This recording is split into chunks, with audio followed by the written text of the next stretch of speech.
Welcome back, traveler.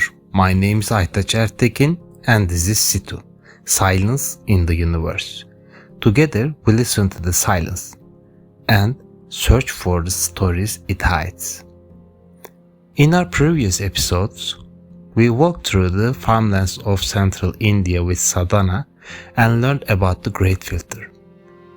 We then sat by a campfire with Evren in Anatolia and explored the delicate conditions required for life to begin, the Ember Zone. But what if a civilization makes it through all of those barriers? What if it survives its storms, balances its flames, and begins to thrive? What if the silence in the universe is not from failure, but from success? This is the Hay effect, a quiet, internal extinction. His name was Inari. Once he had dreams. Now he sits by a window, watching the city flicker like a dying fire. Neon signs blink against the grey sky. Advertisements for things nobody can afford or need anymore. The streets below are empty. No laughter, no children playing. Just humming machines and buzzing drones. Inari lights a candle, though the power still works, for now, thanks to the AI-managed government. He says it's for luck, but maybe it's for something else. Maybe he hopes someone, somewhere, will see the flame. He looks at an old photo, his grandfather standing proudly in front of a brand new car, surrounded by 6 children, a family full of hope and life. Inari had no cousins, no siblings. The line ends with him. The apartment feels too large for just one person, yet too small to contain his loneliness.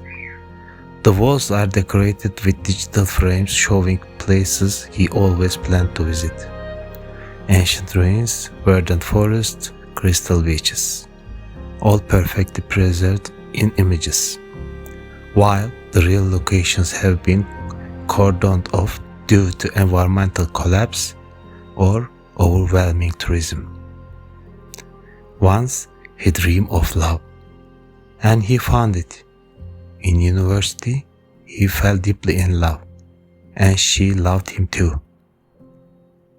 They would stay up late, planning future that seems possible then. They talk about having 2 children, maybe 3. They imagined weekends in the countryside, teaching their kids about stars and plants and history. They sketched designs for a modest home where friends would gather for meals that weren't delivered by drones. But they both realized a hard truth. They could never afford the life they wanted. The good jobs, the kind that make family feel possible, were for a lucky few, less than 1%. The metrics were clear. Raising a single child now cost more than 20 years of average income. Housing had become an investment rather than shelter. The education needs to compete was financially crippling, and the hours required to maintain career left no time for nurturing relationships. They studied harder, trying to win a game designed for them to lose. And slowly, something broke. She changed, he changed. Love, once burning bright, was smothered under the weight of quiet desperation. She moved to another continent for slightly better position. The distance that was supposed to be temporary became permanent. Their conversations grew shorter, then sporadic, then silent. Eventually, the notifications stopped. Now there is no family, no legacy, just survival. Inari scrolls through old photos of a world that once was. Green parks, children laughing, lovers dancing. He wonders where they all went. He wonders if they were ever real. His calendar is filled with virtual meetings where avatars discuss projects with artificial enthusiasms. His social feed shows friends who hadn't a real conversation in years, posting generated content about lives they aren't living. The illusion of connection without its substance. His friends say, just survive, Inari. But he wants more. He wants to live. He remembers the unnecessary things he bought as a young man. Gimmicks, gadgets, distractions. He wonders if any of it mean anything. His storage filled with items he never uses but can't bring himself to discard. Physical remnants of a time when only things seemed important. Once, humanity reached 4 stars. Now, Inari reaches for pills to fight his anxiety. His grandfather's generation built rockets and dreamed of colonies of Mars. His parents' generation scaled back to orbiting stations. His generation watches simulations of space travel in virtual reality, never leaving their apartments. And he wonders if we, as species that burn so brightly, are fading so fast. A sudden spark followed by a comfortable extinction. What hope is there for anyone else out there? Maybe that's why the universe is so quiet. Outside, beyond the haze and broken towers, the stars still shine. Silent, cold, watching.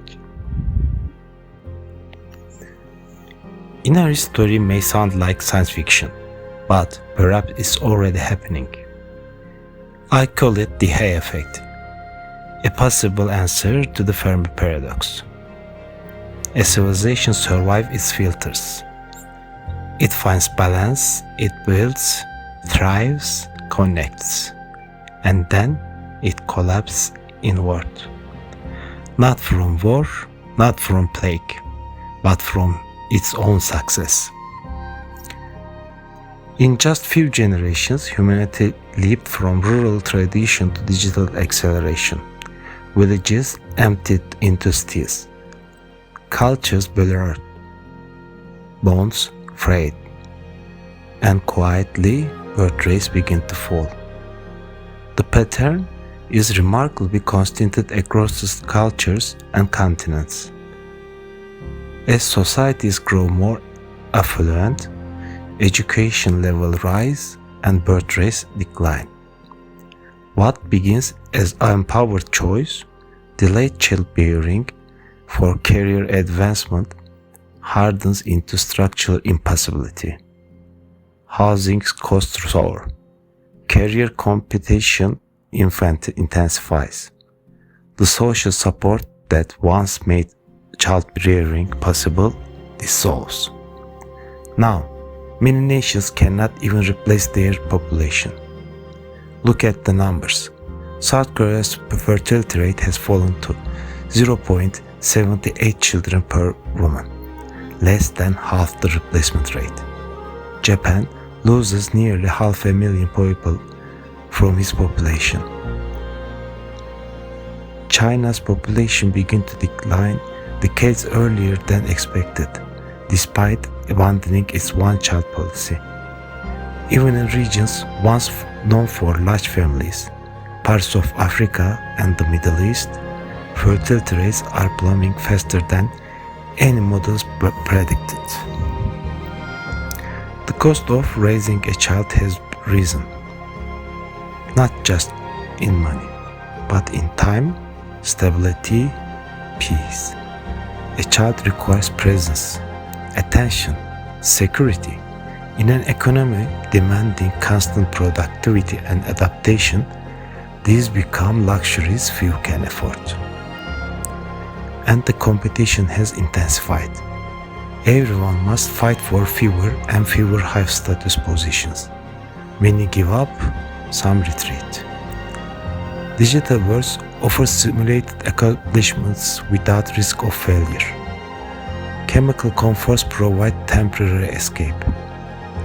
The evolutionary drive that once pushed us to compete, connect, and create is short-circuited by technologies promising reward without effort.